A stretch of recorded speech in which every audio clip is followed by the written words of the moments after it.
Точка 2. Причиняване на сериозни физически и психически увреждания на членове на групата. Тук първо трябва да определим какво е сериозно физическо и психическо увреждане. За да стане това, трябва да определим кое е нормално и кое не е. А кой може да направи това? Хората ли? Предполагам, че има някои лунатици сред нас, които се смятат за богове и смятат, че това им дава правото и властта да определят кое е нормално и кое не е. Но не, единственото нещо, което може да определи това е природата, която представлява колектива на всички живи същества. Колектив, част от който са и хората. А какви са универсалните цели на живота? Първата и най-базова цел е да продължи. Втората да се разпространи. И третата да се развие, да еволюира. Следователно може да заключим, че всяко физическо и психическо състояние, което възпрепятства или намалява шансовете за постигане на тези базови цели, може да се счита за сериозно физически и психически увредено. Първо ще разгледаме едно от най-сериозните физически увредени състояния или безплодието.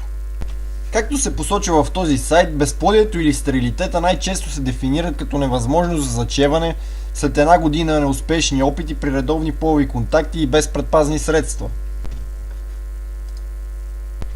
Проучване на Фонда за народонаселение към ООН за 2003 година е показало, че в България има около 270 000 семейства, които са с увредено репродуктивно здраве, в резултат на което не могат да остават потомство без лечение.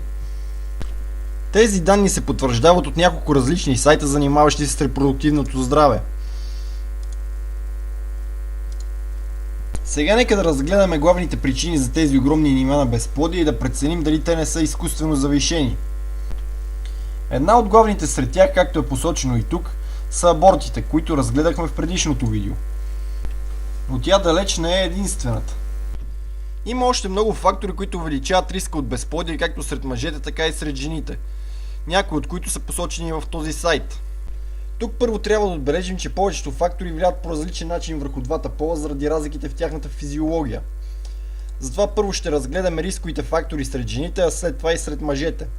Един от главните фактори, влияещи най-вече върху женската плодовитост, е възрастта. С нейното напредване, количеството и качеството на яйцеклетките на една жена намаляват.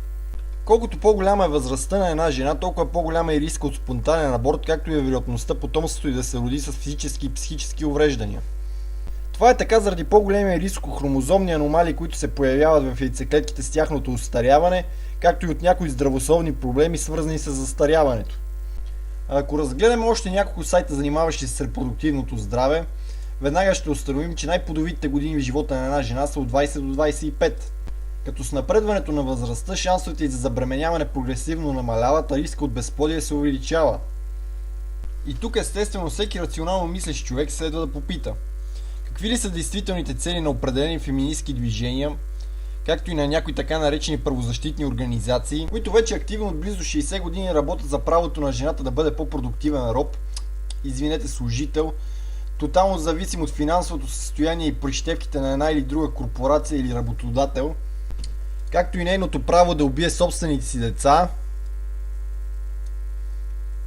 в името на някакво така наречено джендър равенство или професионална реализация, като някакси винаги забравят да споменат факта, че това често пъти е стената на възможността на жената да остави поколение. Нещо, което е право и цел на всяко нормално живо същество.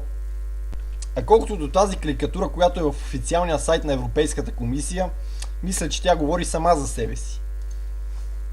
Друг фактор, който значително увеличава риска от безплодие, е емоционалният. Депресията, стресът и тревожността могат да имат директен ефект върху хормоните, които регулират възпроизводството и засягат овулацията.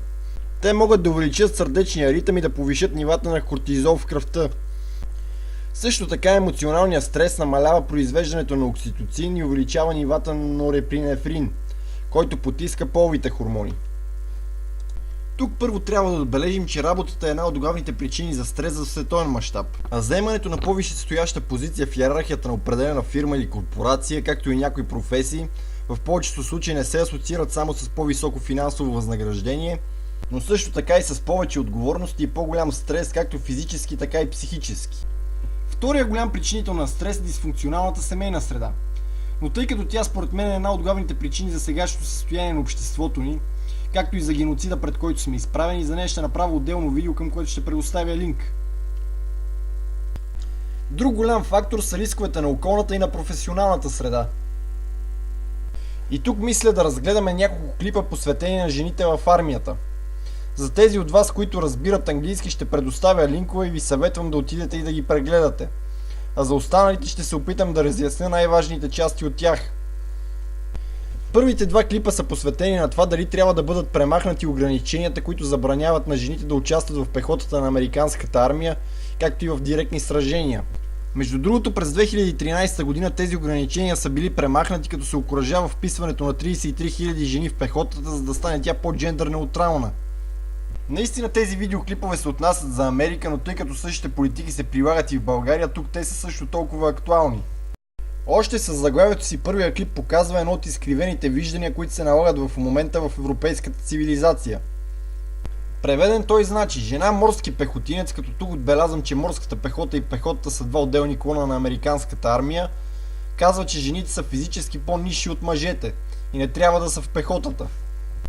Наистина смятам, че цялата тази концепция, която в момента се пропагандира в цялата западна цивилизация, или идеята, че щом казваш, че жените физически се различават от мъжете и затова имат различна роля в обществото, е същото като да казваш, че жените са по-нисши от мъжете. Е една от главните причини за нейния упадък.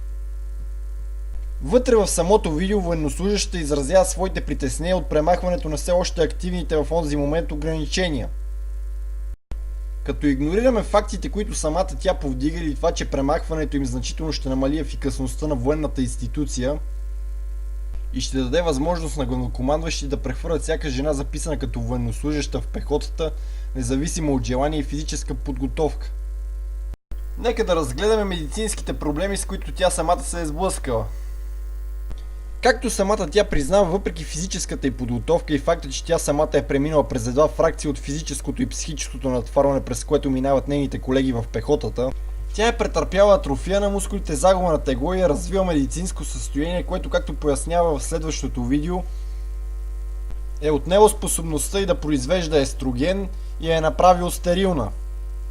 В това видео тя също така отбелязва, че единствената друга жена в нейния отряд е била болна през по-голямата част от мисията, като е развила дори още повече медицински проблеми от самата нея. Тук тя също така разкрива и двете главни причини, които са довели до това тя да избере този начин на живот. А именно голямо самочувствие и това, че никой не е казал за проблемите, до които този избор може да доведе. Друго интересно нещо и в двата клипа е това, че и двамата й събеседници казват колко много е постигнала тя. Докато ако гледаме реалистично на нещата, единственото нещо, което тя е постигнала, е това да жертва способността си да остави поколение, нещо на което са способни дори едноклетъчните организми. Сега нека да разгледаме и третото видео. В него се дискутира един проблем, с който се е сблъскало американското правителство в своите опити да направи армията си по-джендър неутрална, или това, че близо 60% от новобранките не могат да покрият минималния критерий от 3 набирания за влизане в морската пехота, при положение, че 99% от мъжете успяват. За момента решението на институцията е да позволи на жените да висят за 15 секунди на лоста с свити ръце и по този начин да преминат. Което, както се отбелязва, не изисква толкова мускулна сила и може да представлява сериозен проблем в една военна зона, ако се наложи преминаването на препятствия. Като игнорираме факта, че това ги превръща в едно потенциално бреме за техния отряд и увеличава рисковете за живота и здравето както на тях самите, така и на тяхните колеги, нека да обърнем внимание на причините, които казват, че причиняват този проблем, които според тях са това, че жените не знаят как да правят набиране и това, че още от ранна детска възраст не ги стимулират да развиват горната част на тялото си. Това може и да са валидни аргументи за всеки учил феминистка биология, но тя значително се различава от реалността. Науката от отдавна е доказва, че мъжете и жените се различават в абсолютно всяка клетка от телата им. Те се различават в височина, тегло, форма на тялото, скелетна структура, дихателна и сърдечно-съдови системи, в тяхната коса и кожа, в сексуалните им органи и репродуктивната им система, в устройството на мозъка и на нервната им система, в сензорната им система, в тяхните тъкани и хормони. Също така и в устройството на мускулите им. Според този сайт средностатистически мъжете са 40 до 50% по-силни в горната част на телата им от жените, а в долната от 20 до 30%. Това е заради по-голямата мускулна маса на мъжете, която е породена от по-големия им капацитет за мускулна хипертрофия, която е пряк резултат от по-големите им нива на тестостерон. Високите нива на тестостерон са пряко свързани с изграждането на нова мускулна маса и увеличаването на силата. Когато натварваш тялото си физически, ти го стимулираш да произвежда повече тестостерон. Колкото по-интензивно е натварването, толкова по-големи са и количествата. Това може да се потвърди от абсолютно всеки фитнес инструктор. Високите нива на тестостерон са вредни дори и за мъжете, докато при жените те могат директно да възпрепятстват способността им да произвеждат естроген и по този начин да ги направят стерилни. Всички тези факти са известни на науката от стотици години. И тук отново всеки рационално мислещ човек може да постави под въпрос психичното здраве, компетентността, както и мотивите на някои хора и организации, и особено на някои правителства, които във време на невиждана демографска криза не само че разрешават, но и стимулират вписването на хиляди жени в професии, доказано вредни за тяхното здраве, без дори да споменат и да се поинтересуват от проблемите, до които това може да доведе. Друг голям фактор, който влияе на плодовитостта, е сексуалния живот. Безразборните сексуални контакти значително увеличават риска за заболяване от полупредавани болести като хламидии, генорея, сифилис и спин, които от своя страна водят до сериозни медицински проблеми, сред които безплодие, в някои случаи дори и смърт. Освен здравословните проблеми, до които могат да доведат болестите, предавани по полов път, безотговорният сексуален живот също така може да доведе до запушване и увреждане на маточните тръби, както и развиване на имунологично безплодие. Както повечето хора знаят, сексуалният контакт включва влизането на чужди тела в организма.